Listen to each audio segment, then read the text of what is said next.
All right, guys, we're live. Hello. All right. Hello, everyone, and happy Monday. Today, we want to discuss a topic, and it's really of why we need to supplement. Big one. Yes, very big one. It doesn't have to go into that much depth to really understand why nutritional supplements are necessary for our bodies. And this is a question that we get often. Right. And I'm sure it's also maybe some pushback that you get when trying to discuss our LiveGood nutritional supplements Sure. to somebody, and they say, well, I don't need to take supplements. Yeah, I don't like supplements. Why would I take them? Right. Or I'm healthy. Or I eat a healthy enough balanced diet. I'm healthy. I feel great. What do I need them for? Right. So, I mean, that's a great thing if you feel great. Yeah, sure. But we also want to let you understand You want that. that, yes, The goal. even when eating a balanced diet, even when eating or living a healthy lifestyle, our nutrients are depleted in our body. Not every single one of them, but I guarantee you've got one or more nutritional deficiencies. And what these nutritional deficiencies, I mean, they can cause a slew of health conditions Sure. that you're just wondering, like, why is this happening to me? Why do I feel like this? And it can be as simple as a one little vitamin or mineral that your body is deficient in, and adding that into your diet is like, oh my gosh, a wake-up call. Everything starts to function properly. And again, you'll hear us talk a lot about our magnesium and how it's involved in over 300 reactions in the body. So think about that, just being deficient in that one little mineral, right? If that's going on, then some or all of those 300 reactions in the body aren't taking place properly. And then we aren't living our healthiest lives, or our healthiest selves.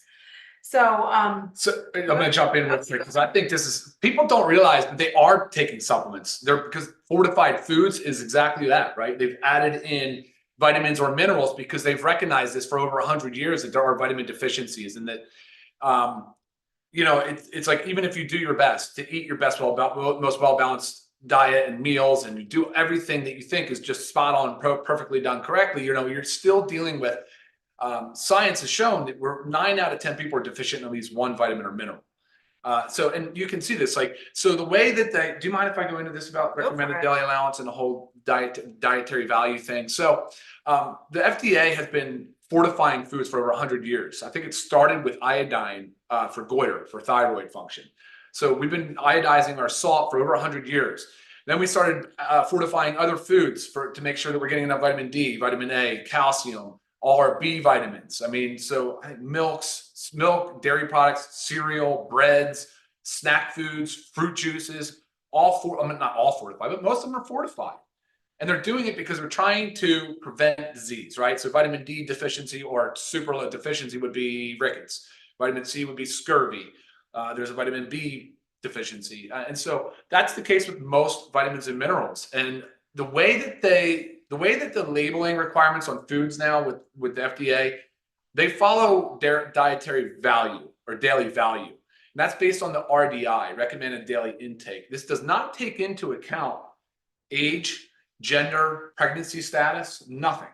Right, whether you're vegan or not, that's a big one, because different, you're lacking different nutrients. Yeah, and so it really doesn't take any of those variables into account. So you can imagine the amount of inaccuracy there is, though. So, and they're doing this, when you look at a dietary nutrition label, supplement facts label, you're seeing the percent daily value based on the RDI. So again, no age, no gender, not taking into account that, but they're only listing it to prevent disease. They're not trying to say, here's what optimal health might look like. Because again, there's no magic bullet, or there's no absolute certainty as to what one particular person should be taking in a vitamin or mineral. Right. And we know this. And Lisa and I are both huge advocates for eating whole foods and clean, healthy foods.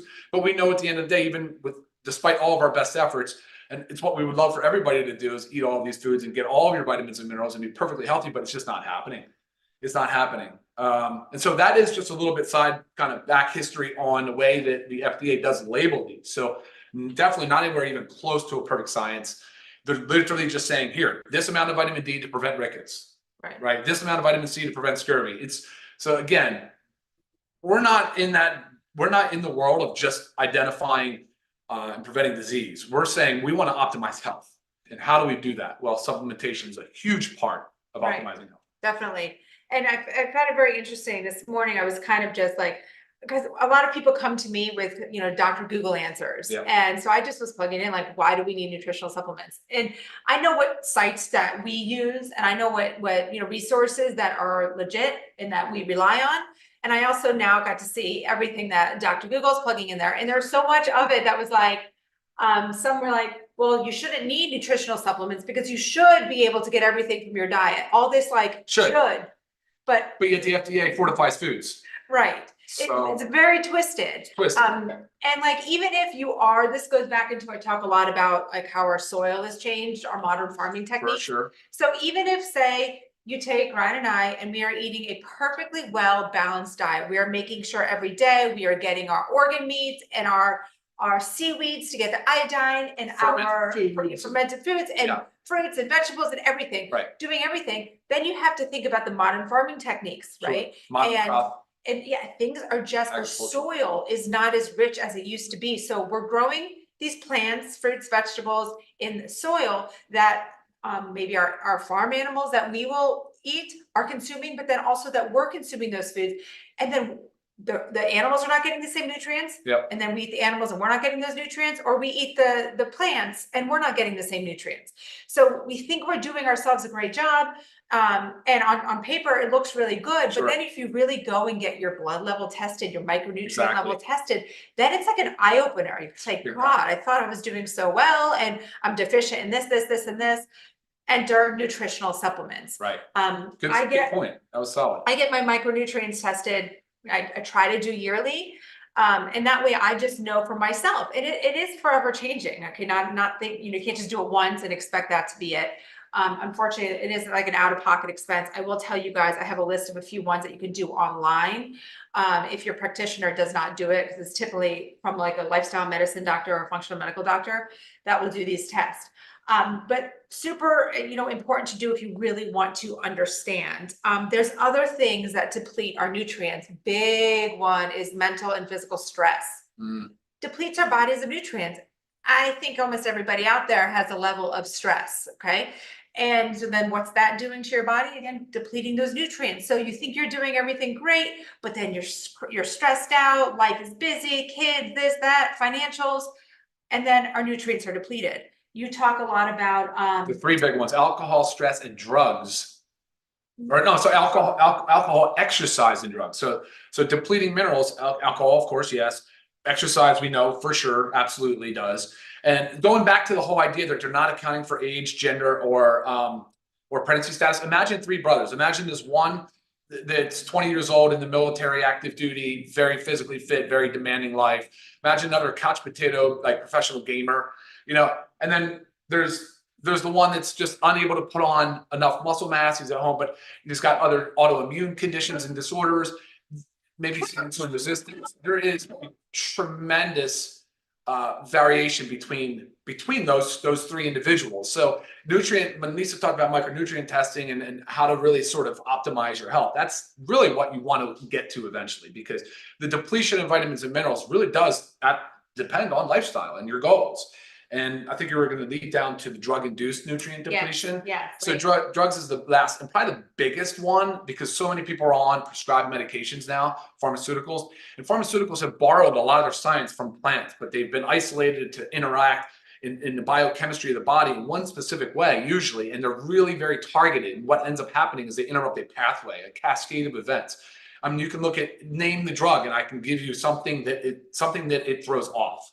Whether it's a statin drug and throwing off coenzyme Q10, whether it's a water pill that's depleting your body of potassium and magnesium, or a blood pressure medicine, or what about just some over-the-counter ones like antacids or allergy medications? Oh my gosh, all the reflux meds that we take for heartburn. I mean, those things are blocking all kinds of things from absorbing, because they're altering the microbiota of the gut, the pH of the stomach. It's a disaster. So we've really got to be mindful of all of this and watch our Zoom on drug-induced nutrient depletion. We do go into a lot more detail, which would be super beneficial probably for you guys that are out there. And any questions you have, please email us on those. Right. So again, our LiveGood supplements, they are supplements, they're nutritional supplements to a healthy diet. Right. They're not these supplements that are out there marketed for like this quick fix to like do something. These are literally to fill our nutrient gaps. Yes. These are a safety net to make sure on a daily basis we are getting what we need. Because I was looking at this, the Center of Disease Control says, we should consume about 2 cups of fruits and 2 to 3 cups of vegetables a day. Should be twice that amount. Yet, though, they found out that 76% of adults don't eat enough fruit, and 87% of adults don't eat enough veggies. Don't even hit the lowest recommendation. Right. So, and again, when we talk about this stuff, like the lowest recommendation, like how Ryan was talking about the RDIs, is that is just to get by. You hear me say a lot about surviving and thriving. Do you just want to merely survive and maybe not really reach that longevity that you really should? Yeah. Or do you want to thrive? Do you want to be healthy and vibrant and live a long life? Again, thus increasing that health span or making sure that health span and that lifespan are equal. Man, well said. Perfect. I'm going to list these real quick. Brain fog, being stressed out or poor sleep, allergies, low energy, low libido, so low sex drive, pre-diabetes, constipation, or just poor bowels. If you've noticed that you're constipated one day and then you have, say, runny stool the next. What about infections and poor skin, mood swings, slow recovery, and body aches? And that's, if any of those, if you experience any of those are not normal. That is not to be normalized, and it has become normalized in our society. And it really shouldn't be, because if you're dialed in your nutrition, if you dial in your sleep, your stress, your nutritional supplements, your exercise, the lifestyle, the pillars of health, these should be rare. These should be like, no, I don't deal with any of that. No. And ultimately, dietary supplements are one of the main pillars of the health cycle. So guys, now I think if this hasn't answered the question as to why dietary supplements are important, then I don't know what will. If the writing is all over the place, it's evident, it's right in front of us. It's fortified junk foods like cereals and junky snack foods. Like, and we shouldn't be eating. We shouldn't be eating those anyway, but they're telling you, here, we need to put this in so that you don't get sick. And this is just right. And what about a big one I do want you to touch on, because this is a lot more common than people think, but the MTHFR gene. Yeah. Like a mutation in it. Of course. We are just, and I have it, we are just not absorbing it's not absorption as much as it is just they're not able to be used by the body. Right. So we need to like take more and more and more. And that's another reason why I really stay up to date on my micronutrient test. Of course. But I have a few. So these are common nutrient deficiencies, and they're common, but they're all in our supplements. And I want you to think about this. Okay, well, do I eat enough of this to make sure that I'm not deficient in this? So big one. Okay, iodine is very common nutrient deficiency. And like Ryan had mentioned earlier, it affects the thyroid. Are you eating your seaweed every day? Are you eating seaweed every day? Because I mean, we have seaweed here. We do. I like to have the seaweed snacks, but I don't eat it every day. D3, very prominent in fatty fish and egg yolk. But here come a lot of these are going to be common denominators of like the fatty fish and the egg yolk. But you think about this: we're told we're not supposed to eat too much fish because of our, polluted, PCBs, mercury, heavy metals, polluted ocean. Right. So you can say, oh, well, have your fatty fish 1 to 2 times a week. Well, therefore, you're not getting what you need to be getting from it, because you need this stuff on a daily basis. Iron, very common in red meat, organ meat, sardines. We do a good job with our organ meat, we try, but I know a lot of people don't. It's not really something that we enjoy eating. You kind of sneak it in there. Red meat, you're told not to eat it all the time. So just things that, again, we're not eating on a daily basis. B12, very common, again, high in organ meats, dairy. Vitamin A is a big one. Here comes your organ meat, and then your fish liver oil.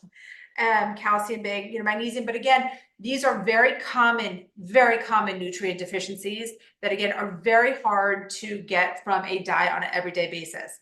Not to mention, we enter in our super reds and super greens, those phytochemicals. Same thing goes from modern farming. It is stripping the phytochemicals from our plants. We've got to make sure we're consuming these every day.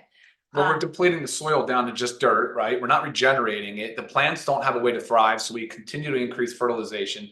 We're dealing with increased pests, so we're using pesticides.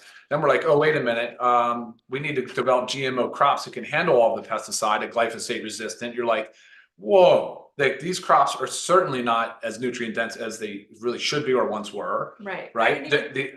Yeah, so the GMO, like the whole thing is just a cycle. It's all, and it's okay to admit our mistakes. We've gone down the path of this mass food production and tried to do it with large monocrops, and it very obviously failed, and we're not correcting our actions quick enough. And so therefore, we just aren't getting the nutrients and the quality of the food. Right. And I didn't even touch on the fact that, and I think we all know this, but like this is real organics. If you are not buying organics, like when they test, what was I listening to? I think on the podcast, they're talking about tomato, right? A conventional versus an organic tomato. And the nutrient profile was night and day different. I mean, the conventional tomato was like just depleted of all its vitamins. Organic is still not exactly what it should be, right? Exactly. So, but so again, you're trying to do a good thing. You're going to buy your organics, but it's hard to also buy everything organic. I mean, I go to the grocery store and I look at my thing of raspberries that's this big and it's like $6.99. I'm like, oh my gosh, but the conventional one is like $3 cheaper, but then I know like, what's the point? I'm not going to get those nutrients. I might get the yummy taste, but I'm not going to get the nutrients. And then I'm exposing myself to pesticides, which are further going to deplete my body of its nutrients. Vicious cycle. Guys, thank you so much for tuning in. Do you want to look at even? Yeah, let's just see if there's, did you scroll already? Yeah, go ahead, go to the top. Just scroll down. I'll try to go real quick through. We didn't even talk about the supplements, but it's pretty clear. Like the way that like you said, LiveGood fits a sort of a paradigm shift, not necessarily a magic bullet once, like, you know.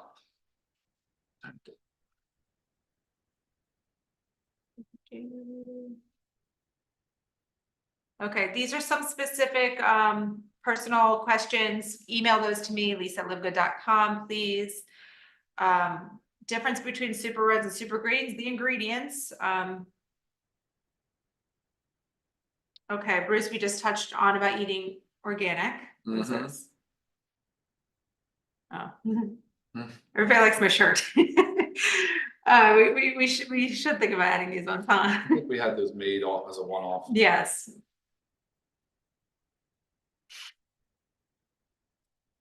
Yeah, all right, guys. Well, a lot of great questions, but again, they don't really apply to. Look at them. Oh, got it. Going too fast for my eyes.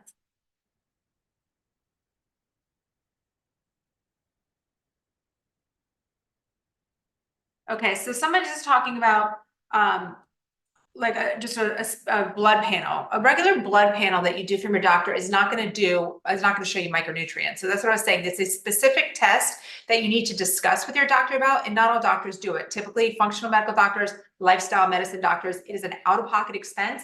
Really ranges anywhere from like $300, $600. Like it's no joke, but I do really recommend doing it.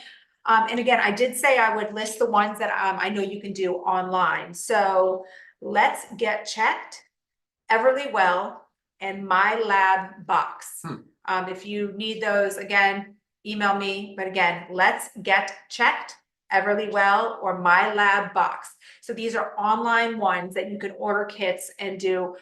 Sometimes they're urine kits. It's not where you have to do a blood draw, but yes, but each one is different. But again, I find this extremely important. I mean, this will go down and list. And something about mine, I didn't touch on this, that I just recently had done. Now, where's our meetings? I take 2 scoops of these per day. I actually had a question on this too, an email. I also take 1 to 2 servings of our protein powder, which is rich in amino acids. I eat at least 2 servings of meat per day, rich in amino acids. I was deficient in 2 amino acids. That's my body. So I'm just letting you know, like, you think like just by doing that bare minimum, that RDI, that RDA, whatever, that you're doing enough for your body, but each body is unique. My vitamin C was also low this time, but my nutrient panel I did 6 months ago, my vitamin C wasn't. So things also change. So if you can do these on the regular every 6 to 12 months, I highly recommend it. I know it's an out-of-pocket expense, which is tough, but your health is your wealth, guys. Cool. All right, good job. Guys, thank you for watching. Thank you for tuning in. Have a happy Monday, super productive week. We will see you next time. All right, bye guys. Bye.